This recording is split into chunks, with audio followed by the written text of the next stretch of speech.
Hi, and welcome to this next video in the Agility Dev Environment series. My name is John Jardin, and today I'm going to show you how to install a powerful tool by the name of Postman. And before we kick things off, a quick introduction. What is Postman? Well, in short, Postman is a client that you install on your operating system that allows you to interact and test web APIs, or also known as web services. Now, Postman comes with a plethora of capability, including the ability to create mock services, work with teams, create and manage collections, and a number of other things.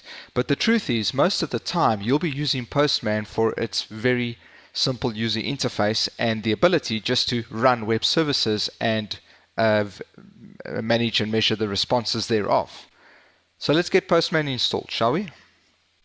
So here I have macOS open, and I'm pointing to a URL called getpostman.com/apps, and that takes us to this window where we can then go and download the app.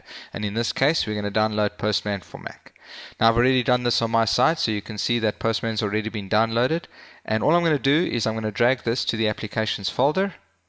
And once I've done that, I can simply double click on it and Postman will start up. So it's really easy on an OSX environment to install and run Postman. So you first get taken to the sign up page, but the truth is you don't even actually have to sign up. It's only when you want to synchronize your services and possibly upgrade to one of their paid offerings that you might go and create an account. But if you don't want to and you just want to get straight into Postman to start using it, you can just click on this link at the bottom, skip signing in, and take me straight to the app. And that will also bring you to a little bit of a launch screen, which I'm just going to ignore for now, so I'm just going to close that.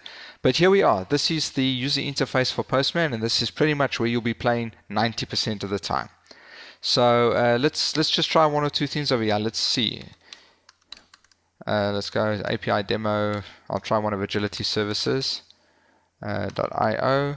So if I just try and hit API demo.agility.io over here, and it's a GET request, you'll see that it's running the service and it will deliver a response. Now in this case, we can see, okay, it was a 401 unauthorized response because I did not provide an API key in the header parameters as one of the header parameters, so that's fine.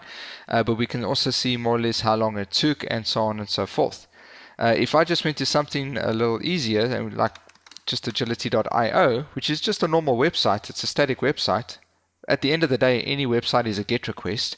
If I click on the send option, we should get a whole bunch of HTML returned, which is perfect. So we can now see that this is a 200 response, and we can see the size of the payload that was returned, and we can also see the version of the payload, or the actual HTML that was returned in this case. So that's Postman in a nutshell, and that's exactly what you need 90% of the time in order to test many of these APIs that are available out there. So at this point you should have Postman running on your environment, and I wish you many API tests, many happy API tests in your near future, and until next time, cheers.